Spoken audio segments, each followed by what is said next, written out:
It's very important. See, we are filled, in today's time, we are filled with Christians who have a lot of head knowledge, but who don't walk in power. आज के समय में हम ऐसे मसीहों से घिरे हुए हैं जो जिनके दिमाग में बहुत सारा ज्ञान तो है पर वो परमेश्वर की सामर्थ्य में नहीं चलते.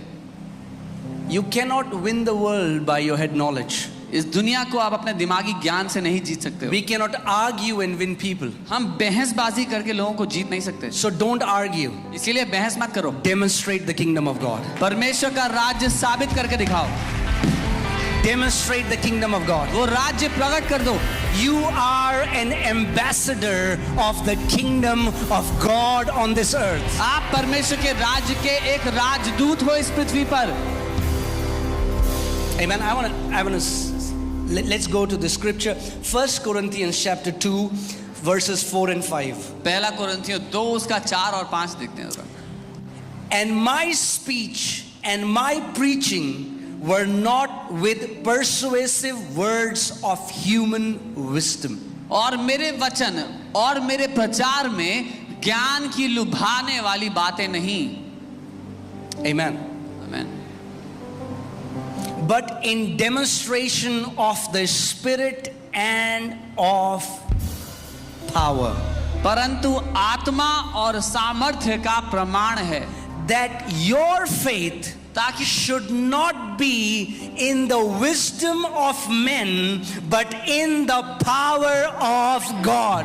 ताकि तुम्हारा विश्वास मनुष्यों के ज्ञान पर नहीं परंतु परमेश्वर की सामर्थ्य पर निर्भर हो. Amen. A powerless church is an insult to Lord Jesus Christ. एक सामर्थ्यहीन कलीसिया बेइज्जती है प्रभु यीशु मसीह के नाम पे. What good is that knowledge that cannot set people free? उस ज्ञान का क्या फायदा क्या लाभ जिससे लोग आजाद ना हो सकें. A person who is dying of a sickness doesn't need knowledge. He's asking for the demonstration that your God is alive. एक व्यक्ति जो बीमारी से मर रहा है उसको आपके ज्ञान की आवश्यकता नहीं है. उसको आपके परमेश्वर के जिंदा होने का सबूत चाहिए. Amen. So why am I teaching you this tonight? So that you understand we are not gathering all night as a tradition, because it's a good thing to do. मैं आपको ये क्यों सिखा रहा हूँ क्योंकि आप समझे इस बात को कि ये एक रीति रिवाज नहीं है कि हम शुक्रवार की रात को यहाँ पर मिलते हैं महीने में एक बार, क्योंकि बड़ी अच्छी चीज़ है ये करना. No. नहीं. When you pray all night, जब आप रात भर प्रार्थना करते when you become a man or a woman of prayer, जब आप प्रार्थना करने वाला व्यक्ति बनते हो, you become conduits of God's power. You become vessel of His power. आप परमेश्वर की सामर्थ्य के माध्यम बन जाते हो. Amen. So we are not doing all night prayer as a religious routine. तो हम ये पूरी रात की प्रार्थना एक धार्मिक रीति रिवाज के मारे नहीं कर रहे हैं. Prayer is the engine through which the power of God is generated. प्रार्थना वो इंजन है जिसके द्वारा परमेश्वर की सामर्थ्य उत्पन्न होती है. Let me say that again. मैं दोबारा कहता हूँ. Prayer is the engine through which the power of God is generated. प्रार्थना वो इंजन है जिसके द्वारा परमेश्वर की सामर्थ्य उत्पन्न होती है. It is not possible that you pray and become a man or a woman of prayer and you live a powerless life. ये संभव नहीं कि आप प्रार्थना करते हो और प्रार्थना करने वाला जीवन जीते हो लेकिन सामर्थ्यहीन जीवन जीते हो. Amen. If your altar अगर आपकी वेदी is burning with fire, आग से जल रही है, then God will speak through that altar. तो परमेश्वर उस वेदी के द्वारा बात करेगा. Amen. See, the thing is, for so many people, their altars are empty. बात यह है कि बहुत से लोगों की वेदियां खाली पड़ी हुई हैं. Their altars have no fire. उनकी वेदी पर आग नहीं है. And that's why there is no voice of God in their life. और इसीलिए उनकी जिंदगी में परमेश्वर की आवाज भी नहीं है. Because our God speaks through fire. क्योंकि हमारा परमेश्वर आग के बीच में से बात करता है. Amen. So I want you to know this and understand why we gather all night. इसलिए मैं चाहता हूं आप जान लें और समझ लें कि हम रात भर यहाँ पर क्यों मिलते हैं. What is the intention behind it? So that you don't do things just as a tradition. इसके पीछे मकसद क्या है ताकि आप रीति रिवाज के मारे चीजें ना करें. So that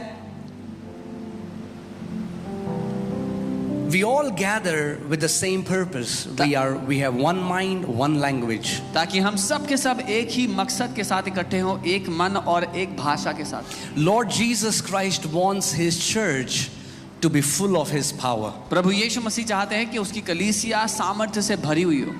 Amen. Amen. So that when you speak, ताकि जब आप बोलते हो demons will leave. दुष्ट आत्माएं छोड़ के चली जाएं। When you preach, जब आप प्रचार करते हो sick shall be healed. बीमार चंगे हो जाएं। When you speak, जब आप बोलते हो your words will not be empty words, but they will carry the tangible power and anointing of the Holy Spirit that sets the captives free. आपके शब्द खाली ना हो, लेकिन परमेश्वर के उस अभिषेक से भरे हो जिससे बंदी आजाद हो जाते हैं। Amen. The Bible talks about apostles that wherever they were going, they were turning the world upside down. Bible बात करती है अपोस्टल्स की, जो जहां कहीं भी जाते थे दुनिया को उथल-पुथल कर देते थे। They were in the time of a community. There were a lot of Greeks there, a lot of wisdom. वो एक ऐसे समय में थे जहां पर बहुत यूनानी लोग थे जो बहुत ही बुद्धिमान लोग थे। You go to YouTube, there is a lot of wisdom. आप YouTube पर चले जाओ, बहुत बुद्धि भरी हुई There है। is no dearth of wisdom. There are kids. There are 6-year-old, 8-year-old. They are talking a lot of wisdom. बुद्धि की बातें भरी हुई हैं। 6 साल 8 साल के बच्चे हैं जो बुद्धि की बातें कर रहे हैं। No, but it's not about that. लेकिन मुद्दा वो नहीं है। It's about becoming a vessel of God's power. मुद्दा है परमेश्वर की सामर्थ्य का एक बर्तन बनने का। Amen. 1 Corinthians 4:20. For the kingdom of God is not in word, but in, come on, but in, come on, I didn't hear you, but in power. पहला कुरिन्थियों 4:20, क्योंकि परमेश्वर का राज्य बातों में नहीं है पर सामर्थ्य में है।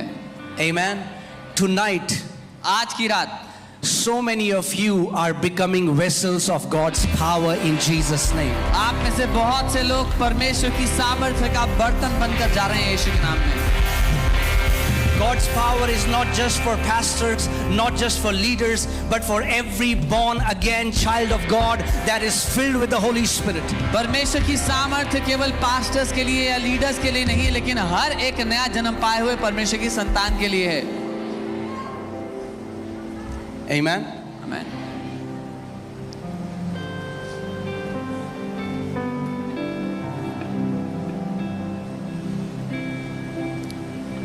See, kingdom of God is not a philosophical idea. परमेश्वर का राज्य एक ज्ञान का आइडिया नहीं है। We don't have to become philosophers. हमें ज्ञान बांटने वाला बनने की जरूरत नहीं है। Somebody was saying, send me a message saying, there are so many people getting healed in your church, but all you're doing is talking about healing. Why don't you preach about the kingdom of God? किसी ने मुझे message किया और कहा कि आपके church में इतने लोग चंगे हो रहे हैं, आप चंगाई की बात करते हो, आप परमेश्वर के राज्य की बात क्यों नहीं करते हो? See, the thing is, we are living in a time where everybody has an opinion. हम एक ऐसे समय में जी रहे हैं जहां पर हर एक की कुछ राय है। Amen. Everybody has a right to opinion. They can have their opinion. हर एक को हक है कि उनकी कुछ राय हो, But the truth comes from the word of God. लेकिन सत्य परमेश्वर के वचन से मिलता है। I was like, which kingdom of God are you talking about? तो मैं पूछ रहा था कौन से परमेश्वर के राज्य की Because when बात कर? kingdom of God comes, that is when his sick get healed. क्योंकि जब परमेश्वर का राज्य आता है तभी तो बीमार चंगा होता है। Let me share a scripture. Luke 10:8-9. Now these are the words of our Lord. लूका 10 उसका 8 और 9 ये हमारे प्रभु के खुद के शब्द हैं। See what he says. देखो वो क्या कह रहे हैं। Whatever city you enter, जिस किसी नगर में तुम जाओ and they receive you, और वहां तुम्हें ग्रहण करें, eat such things as are set before you, जो तुम्हारे सामने रखा जाए वो खाओ, and heal the sick there. और वहां के बीमारों को चंगा करो। Do what? Come on, क्या talk to me. Do what? Do what? क्या करो? Heal the sick. बीमारों को चंगा करो। Oh Jesus, O Yeshu, why do you want to talk about heal the sick? Why Yeah. don't you talk about kingdom of God? ये आप बीमारों को चंगा करने की बात क्यों कर रहे हो? परमेश्वर की राज्य की बात Because करो। when you heal the sick, you say to them, the kingdom of God has come near you. क्योंकि जब तुम बीमारों को चंगा करते हो तब ये कहो कि परमेश्वर का राज्य तुम्हारे निकट आ पहुंचा है। Don't just be preachy, demonstrate my power, and then tell them the kingdom of God has come near you. सिर्फ खोखला प्रचार मत करो, लेकिन प्रचार के पहले मेरी सामर्थ्य का प्रकटीकरण करो, फिर कहो मेरा राज्य निकट है। When kingdom of God manifests, cancers are destroyed, AIDS is destroyed, sicknesses and diseases are destroyed, but are made whole by the power of the Almighty God. जब परमेश्वर का राज्य प्रकट होता है तो कैंसर नाश होते हैं, एड्स नाश होते हैं, लोग चंगे होते हैं परमेश्वर की सामर्थ्य के द्वारा। Amen. I told you, kingdom of God is not a philosophical idea that we make poems about it and we talk nice things about it. When the kingdom invades earth, there is a visible demonstration.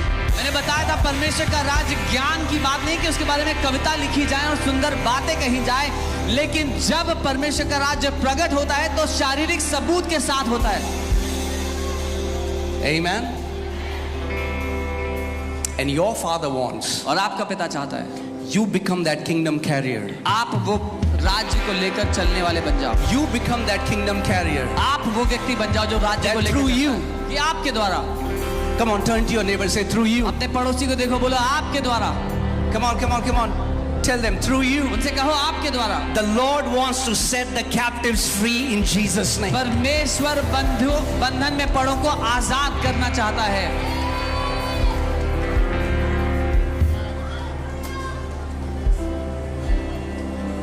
Amen. Hallelujah. Because we are living in a time where, as I said, a lot of knowledge, क्योंकि हम एक ऐसे समय में जी रहे हैं जहां मैंने कहा था बहुत ज्ञान but है, no substance. पर कोई सबूत नहीं है उसका। Let's see what the Bible says. In 2 Timothy 3:5, Apostle Paul tells Timothy that there shall be people in the end times, they will have a form of godliness, but they will deny its power, and from such people turn away. दूसरा तिमोथी 3 उसका 4 और 5 यहाँ पर पौलुस प्रेरित तिमोथी को लिखकर चिट्ठी कहते हैं कि अंत के समय में ऐसे लोग होंगे जो जिनके पास भक्ति का भेष तो होगा पर उनके पास परमेश्वर की सामर्थ्य का प्रकटीकरण नहीं होगा। ऐसे लोगों से दूर रहना। वे भक्ति का भेष तो धरेंगे, हालेलुया, प्रेज द लॉर्ड, जय मसीह की, मगर परमेश्वर की शक्ति का इनकार करेंगे। ऐसे लोगों से परे रहना।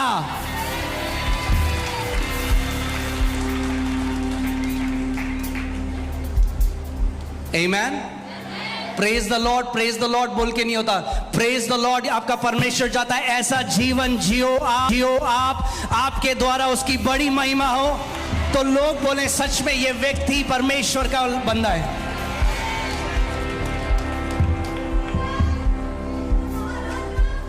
Amen. So we're going to do something today. हम कुछ करने वाले हैं आज। Prayer is not a religious idea. प्रार्थना एक धार्मिक आइडिया नहीं है।